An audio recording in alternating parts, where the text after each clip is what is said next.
to another Train Sim 2017 video.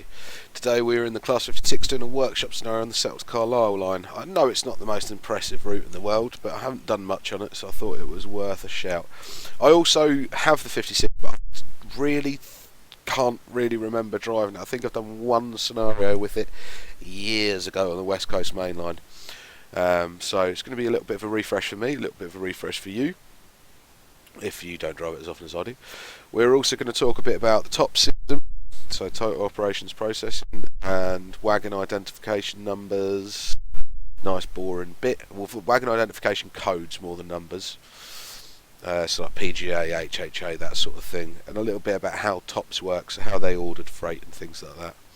It's about 45 minutes scenario, so that should give me plenty of time to get all the info out I want to, and hope you enjoy it. So, the last half hour you were being delayed by a failed Class 47 in front of you.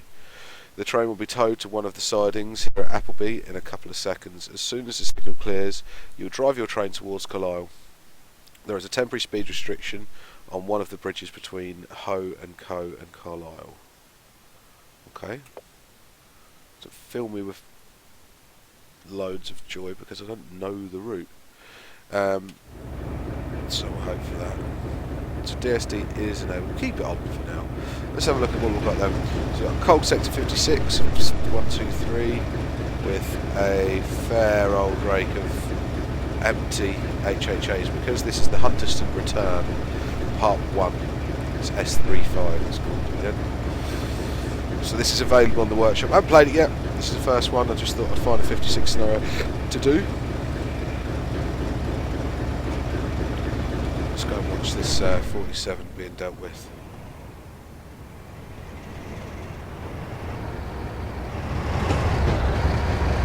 Oh, large logo 47.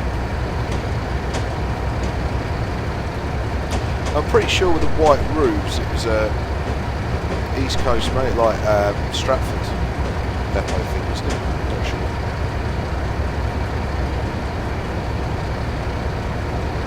That's how a lot of them looked in Cambridge.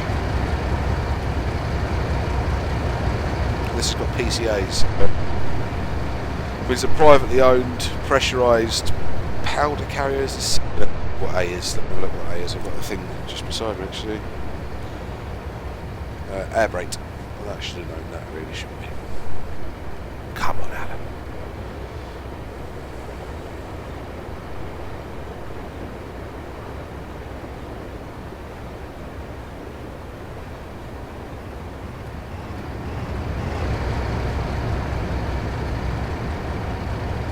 I think now that's off the main line. I'll have the green.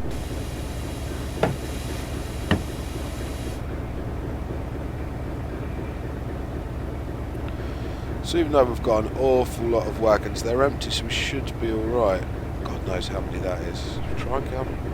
Let's stand and watch them. So let me disable the DSD. We'll stand and count how many we've got. So 1, 2, 3, 4, 5, 6, 7, 8, 9, 10, 11, 12, 13, 14, 15, 16, 17, 18, 19, 20, 21, 22, 23, 24, 5, 26, 27, 28, 29, 30. 30 wagons. I don't know how long coal trains were in the 90s, but that's a fair length. I guess this would be a merry-go-round train, so I'm not quite sure what it would be.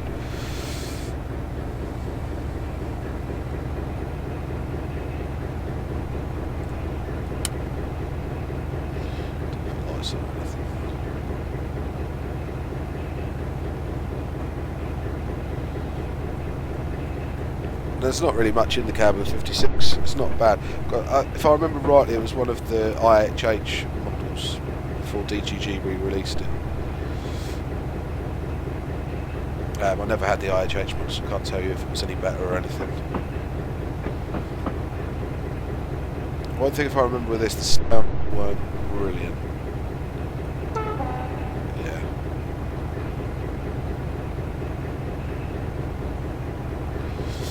Not the worst in the world though, to be fair.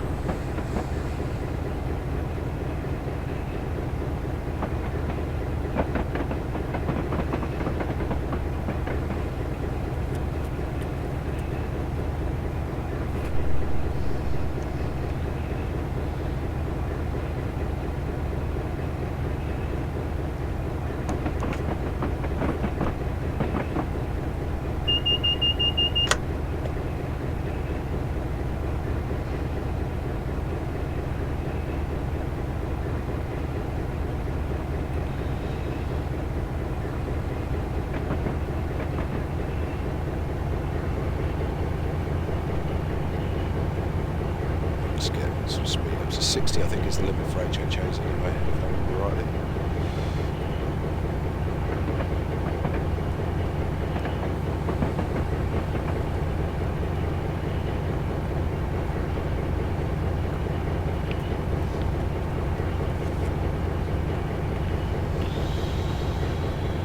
Okay, so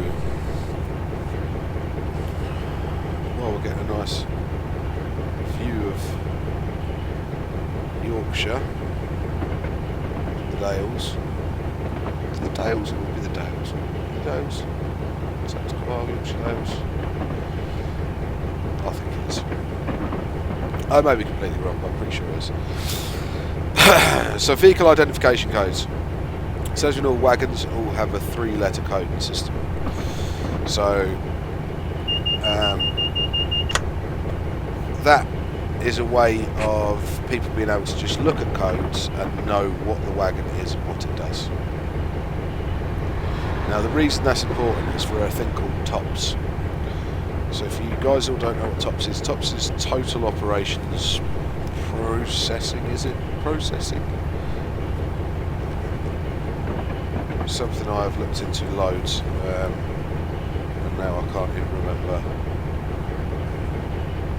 what it actually stands, if it's processing or not. Yeah, Total Operations Processing System. So, TOPS basically has the number of every locomotive, every wagon, every coach and stock, everything that goes on rails and is on the British Rail network was put over onto the TOPS system in 1973-74, I think it was. And this consisted of a computer, a central computer, which in this book it says it was in London. I thought it was in York, but I may be wrong. This guy, David Gibbons, who wrote the book that I use, is pretty knowledgeable fella, so I'll go with his knowledge. It was in London, and this had every train, every train, wagon and coach, right? Number on it. Not only did it have that, it also had a timetable, all the timetables entered into it, of where things were going, what time they were meant to leave, when they were due, all that. Okay, just kept them brakes on really.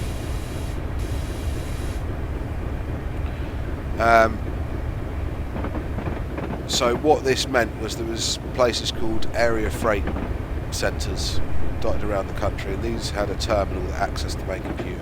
And what that meant was that when a train arrived, they could input data into the TOPS to say which wagons were where, how they got there, on what train, and where they needed to go.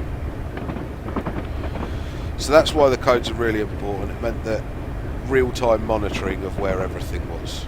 So you could basically phone up, say, the TOPS team and say, right, where is wagon da da da da da da da. They could type in and tell you where it was. Oh, it's en route to Tyne Yard. It will be due there should be there by 6 o'clock tonight.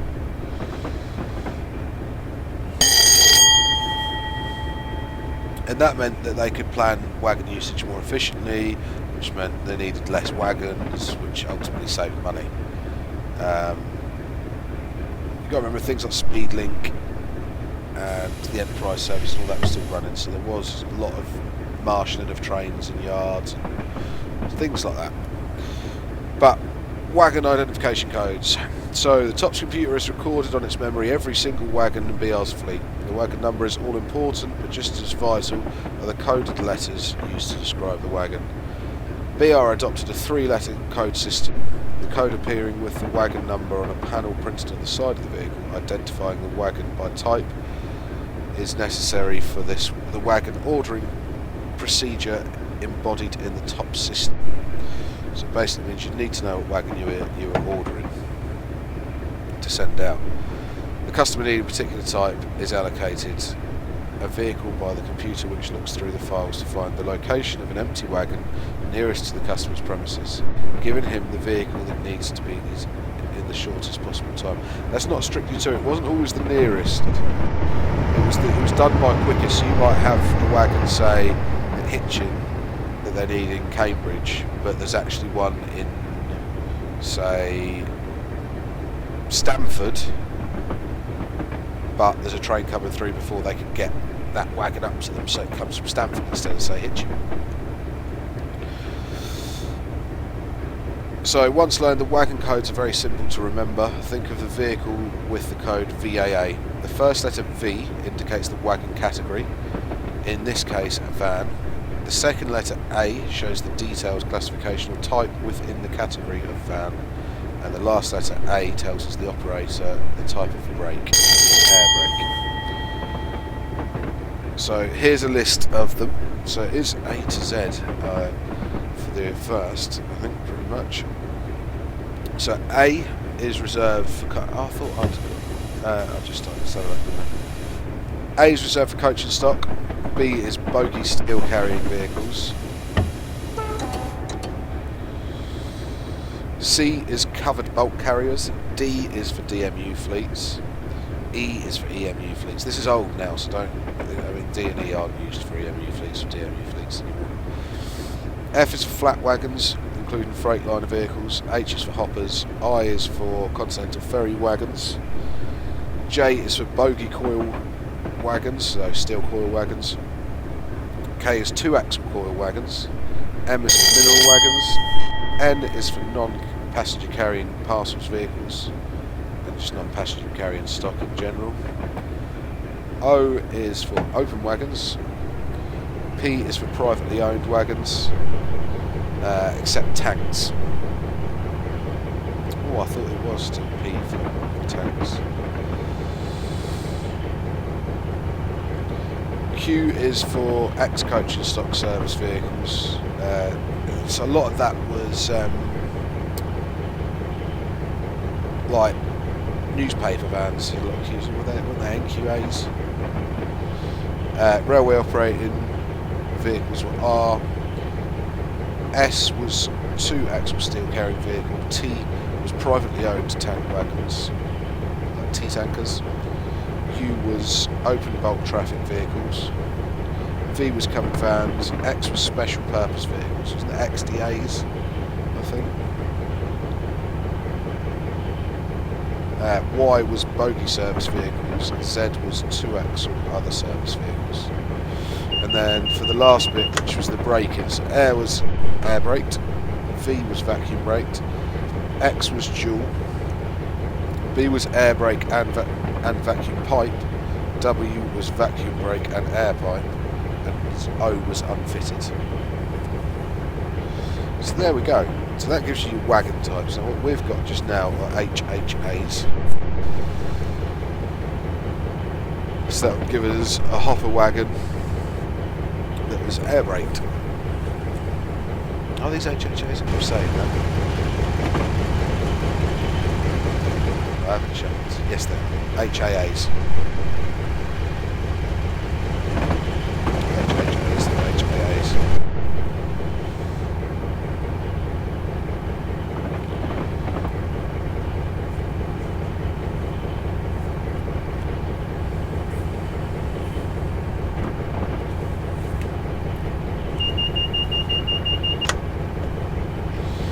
So I suppose we could do a little bit of the 56 as well, couldn't we? I think we've got a bit of the 56 in this one.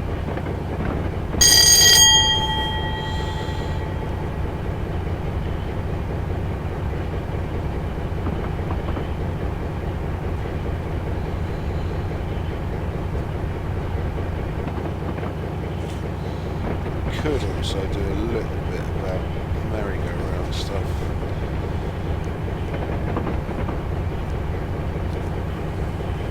I suppose.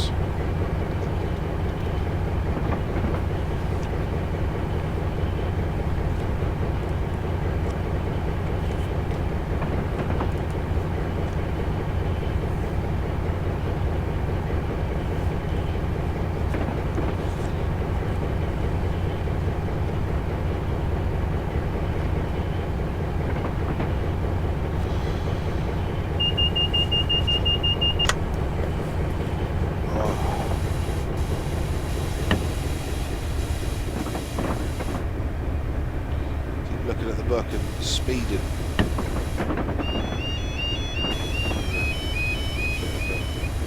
Downhill road here. Let's go to a bit of brake. 4-car 156s along here.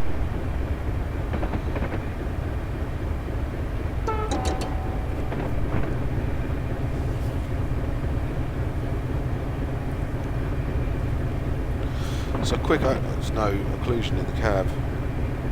It's odd. Or it might not be any occlusion in the tunnels in the room actually. So the Class 56 is 3,250 horsepower. It's got a GEC Ruston 16 RK3CT and a V16 turbocharged engine, brush electric equipment, 6 brush TM 7632 traction motors. So the thing about the 56s was they were built in 2 batches. One batch was built in by Brell, Doncaster, and the other was made by Electroputare in Romania. So 56001 to 5630 were made in Romania, and 5631 onwards were built by Brell. So the first batch were Romanian built. So this is 31 56 123, which means it was built. It was a Brell machine. There are differences. I can't remember all of them. There's something about the grids. So these 56 are called grids as a nickname. I've still kept my brake on because I've done too much yakking and not enough driving. Grids, obvious reasons. They had the horn in the front of the train that needed protecting, so they stuck a big grid over the front of it. So that's where 56s became grids. And there are differences between the Romanian ones and the Brell ones.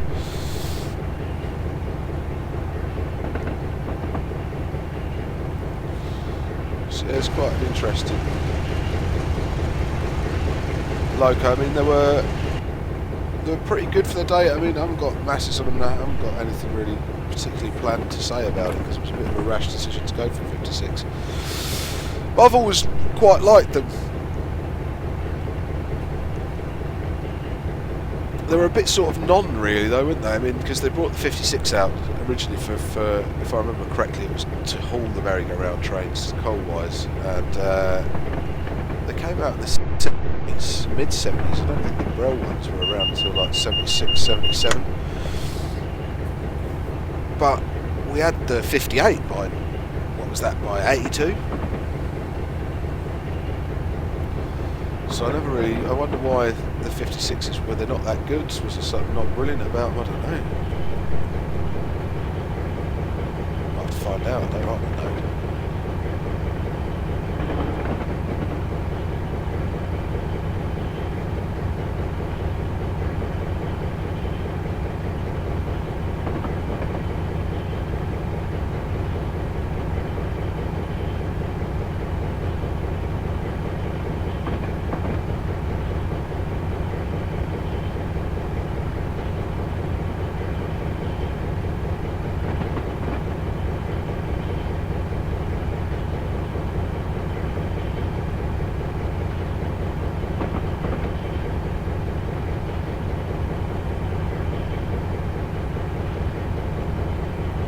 So the fleet was actually introduced up until 1984, so they were coming on the stream about the same time as the 58s.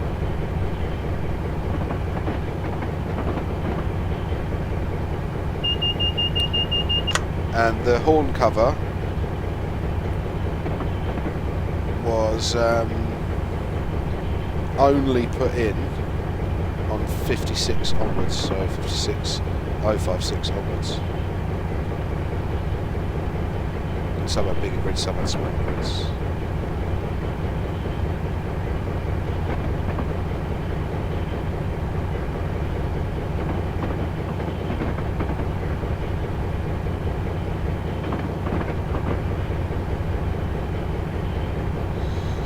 So it says here that the 56s were arguably the first of the second generation.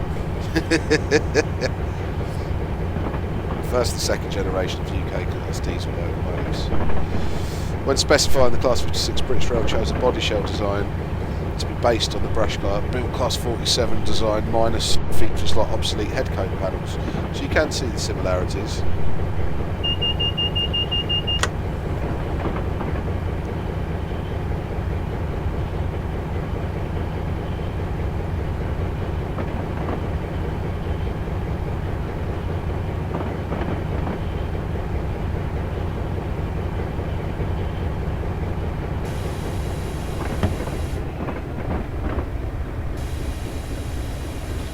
Keep doing it. I will get up to 60, not go over. I promise you. One time today, we'll do it. Tiny little bit of brake just to keep us steady.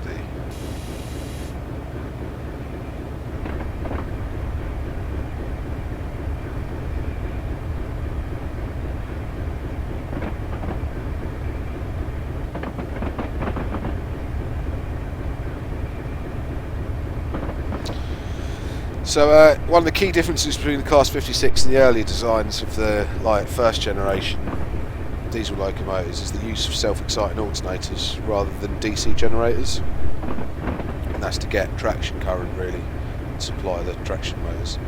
It produces far more robust power and greatly reduces the risk of flashovers and earth faults, all that sort of thing. The traction supply was also rectified since the it still has DC traction motors, even though it was given out different it was modern with its alternator. It wasn't very modern with its traction motors, but it was what it was about at the time, really.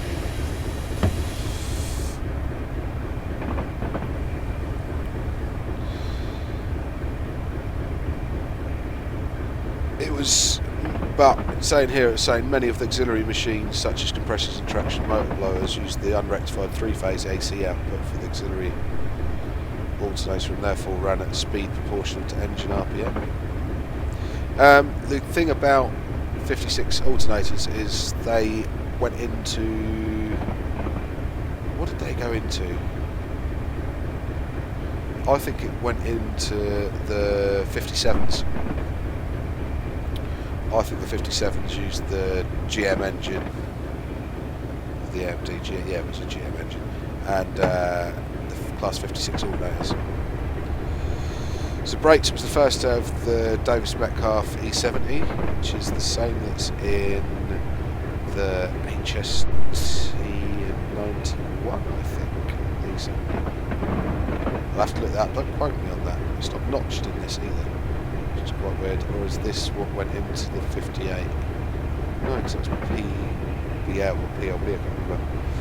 Don't quote me on that at all.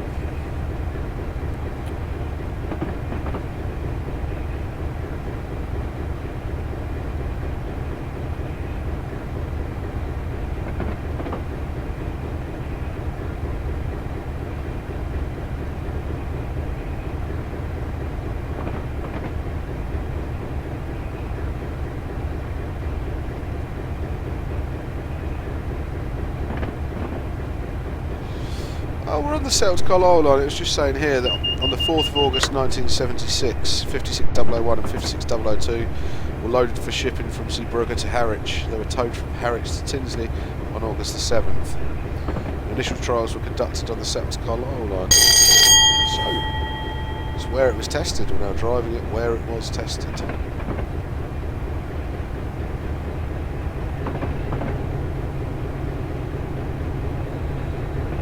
Subsequent examples of the Romanian deliveries went to Barrow Hill depot for preparation and subsequent commissioning on test trains from Tinsley, usually to Peterborough West Yard. The test train consisted of a rake of rail-carrying flat wagons with a former East Coast Metro Camel Pullman vehicle marshalled immediately behind the locomotive. Testing of the Doncaster built examples was completed using the traditional Doncaster Works test train running along the East Coast Main.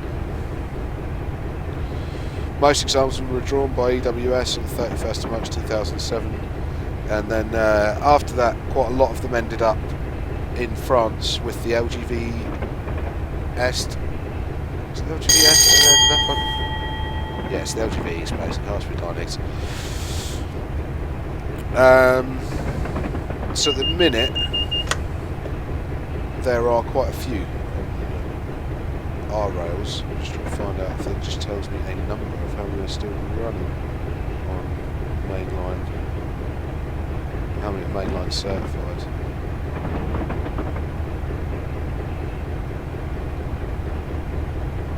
It doesn't say how many are left. There's quite a few. Colas have got some, DCR had some. I think it was Fastline Freight that originally did it.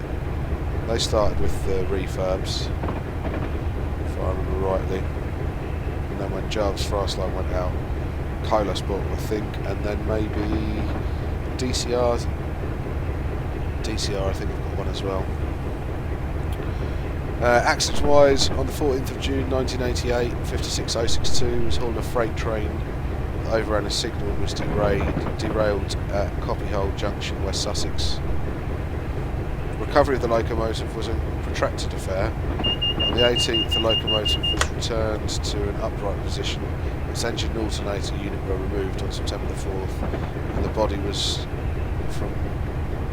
lifted from the bogie on the 2nd of October.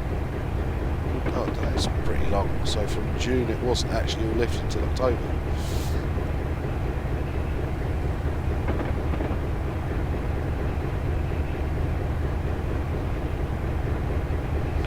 Oh yes, there is also 56s in Hungary. I know one of them, was it one of them had an accident a while ago or caught fire or something? So there might not be that many. They went over to work with Floyd. Loads went scrap. Currently 2015, so this is a year, call it a year out. I don't even have a stutter. A year out of date. Colas Rail Freight operate their fleet of 56 078, 087, 094, 105, 113 and 302 on a rotating basis on all their freight movements. So they're most often seen on 6 Echo 07, which is a Washwood Heath to Boston Dock steel train, and the 6 Mark 08, which is the return. These locomotives service at Washwood Heath and Leicester by UK Rail Leasing. UK Rail Leasing also operate a Class 56 on a spot hire basis.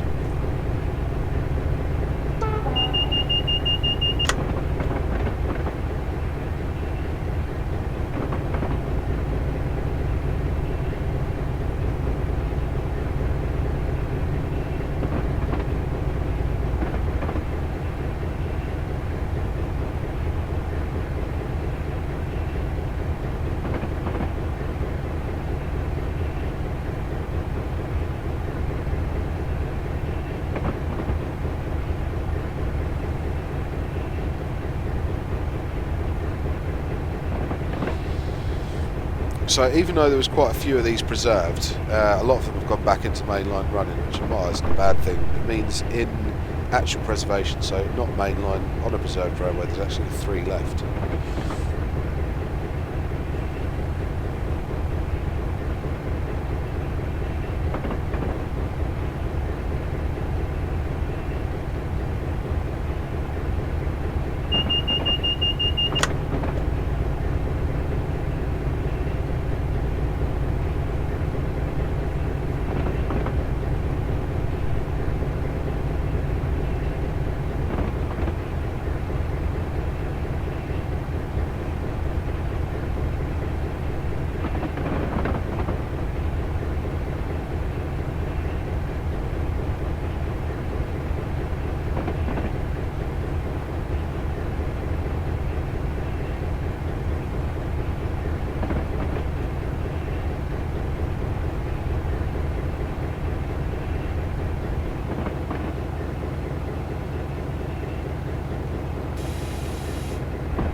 So yeah, that's the 56 really.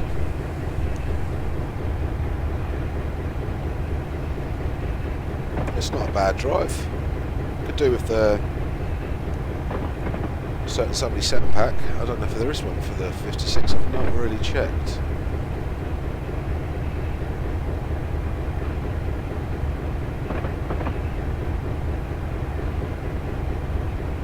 I think I'll find some merry-go-round scenarios to do, and also want to do a little bit of speed limit work as well.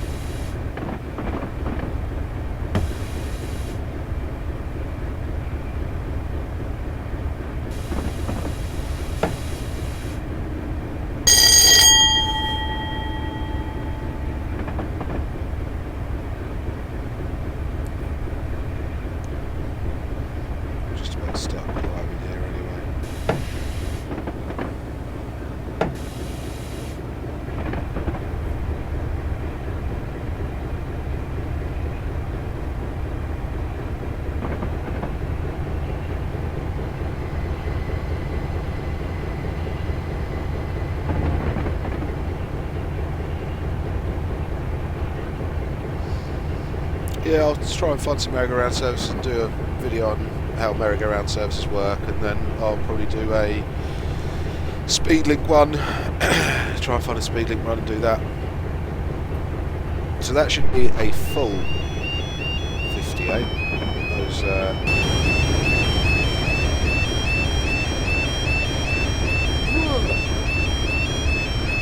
no, that's 70 as well.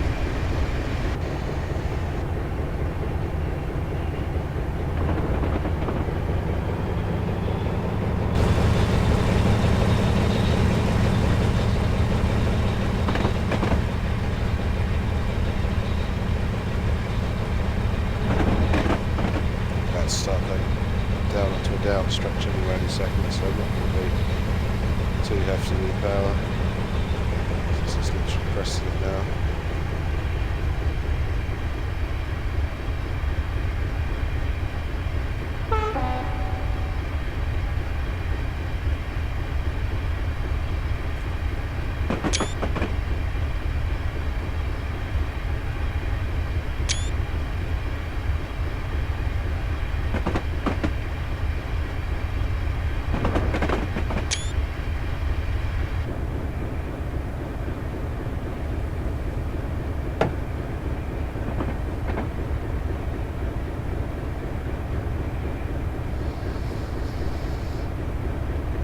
So I'm literally cramming this video out just before I head on holiday.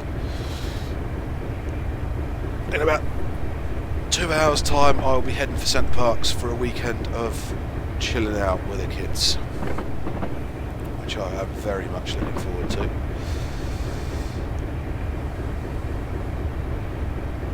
But this will probably go out while I'm there. Next week when I'm back, I've got a couple of days off before I go back to work, so what I'm going to do is strip the computer, empty my hard drive completely, the SSD completely wipe that, and basically start fresh with everything.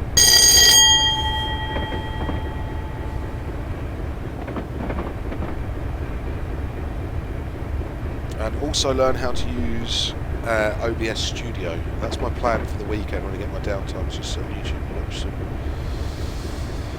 people use that.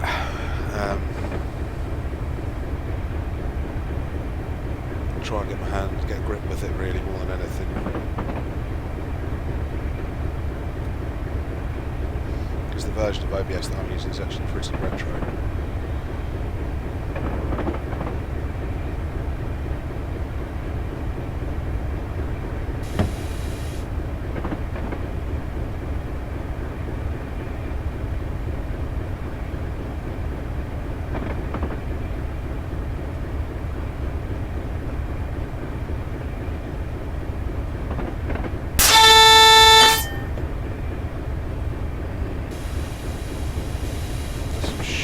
Signal sections there.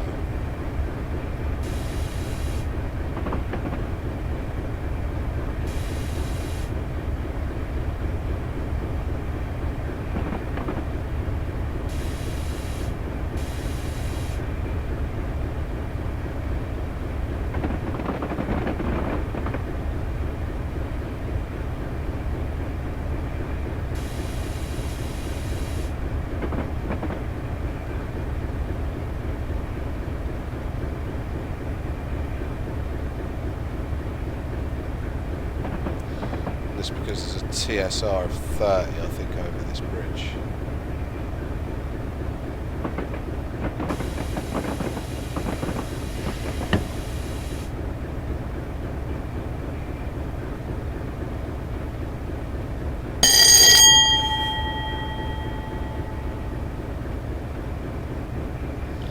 Is that correct?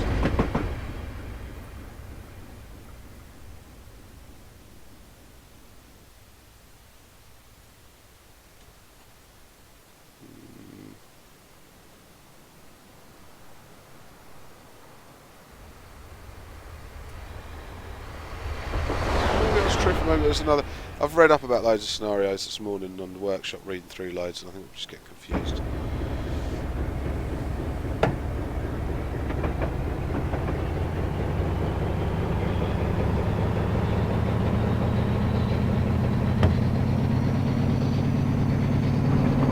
Let's make it work.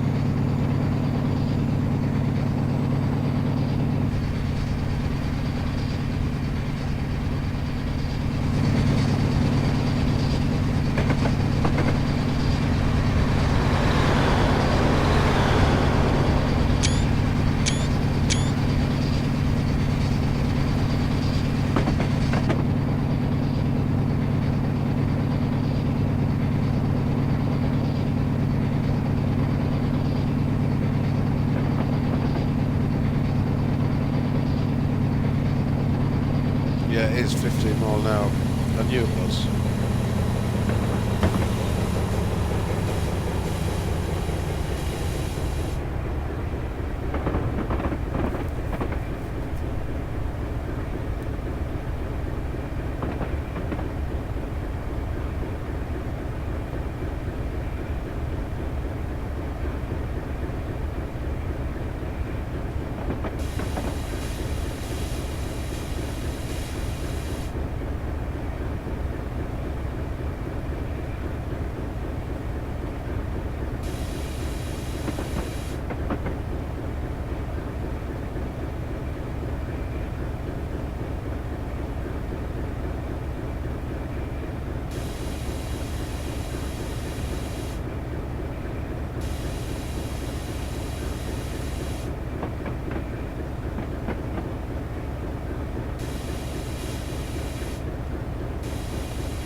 I think I saw that guy anyway. Still clocking really, didn't I?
Mate would have seen us.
hear the noise of it at full power. Top of the devil.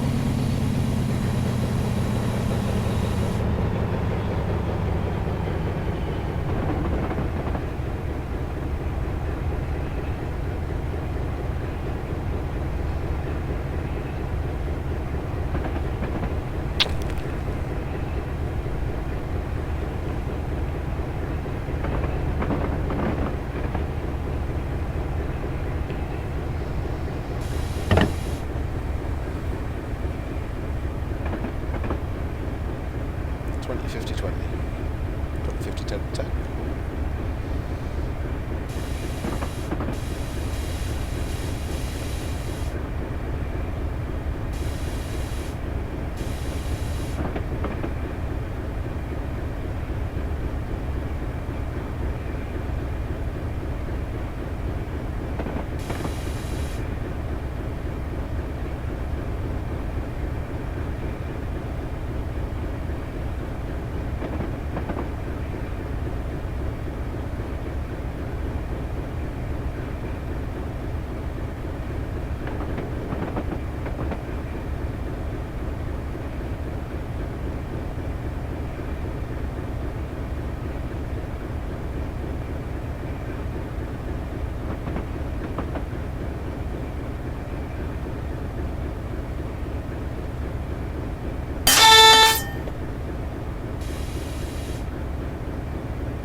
I told you about moving my keyboard, didn't I?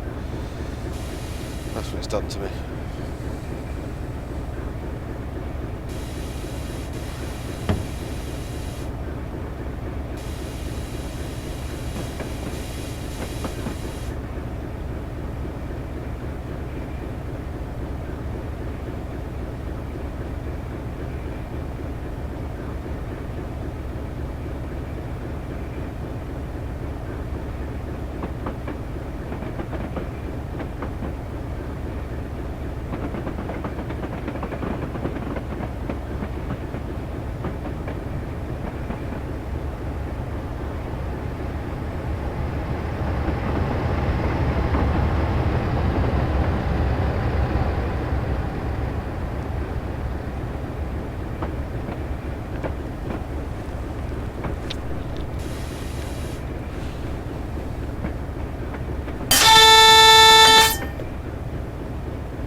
Expecting that. That's the stupidity of me sometimes. I just don't see the yellows. You're always expecting the green somewhere. Very rarely expect them to actually be red.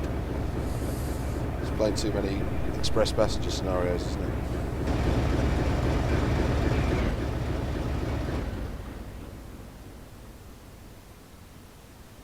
What are we waiting on?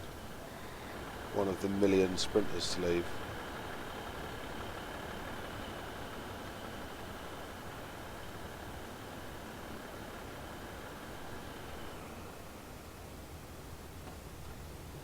This is where I'm going to find out the scenario's stuck in, aren't I?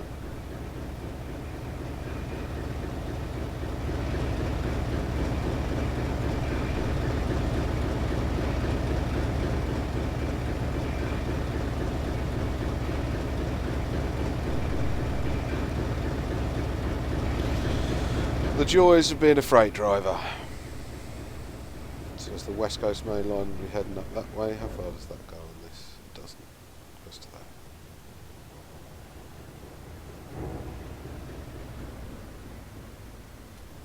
I don't know where that bit goes. No idea.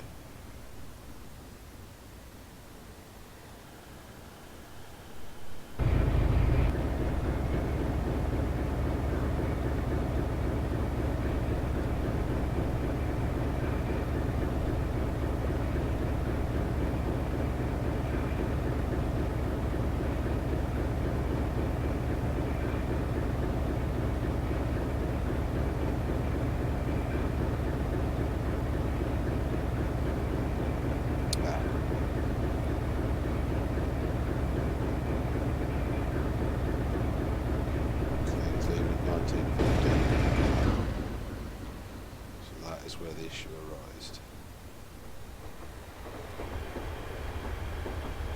He'll clear the line, then we can make a move up there and stop at Carlisle.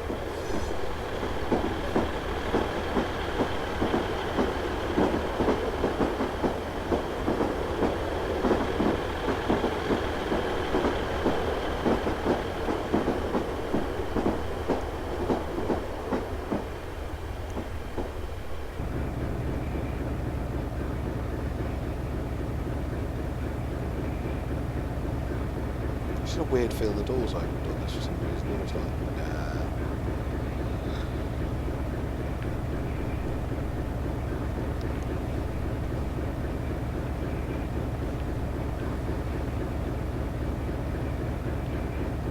Just wait for that 156 to clear the junction. We can make a move. There we go. A bit tricky on start.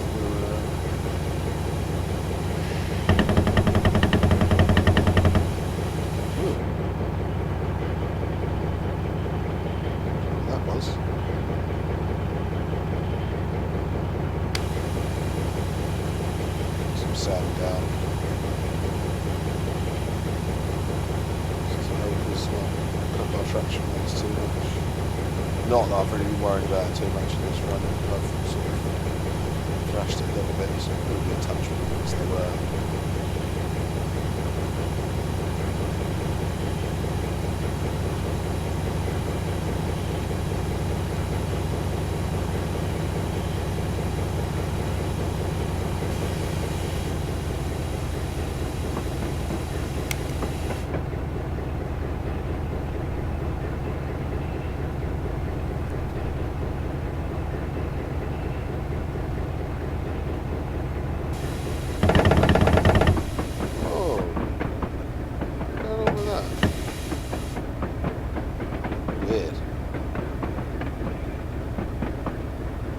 Stick that in the repair book.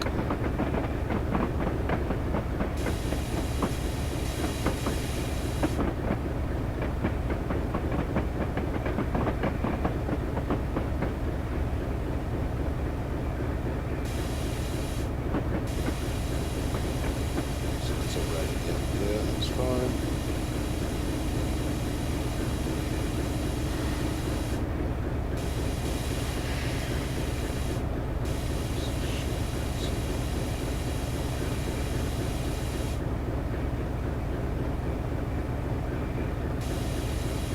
Stopping this train just at the right time is not a happy bunny.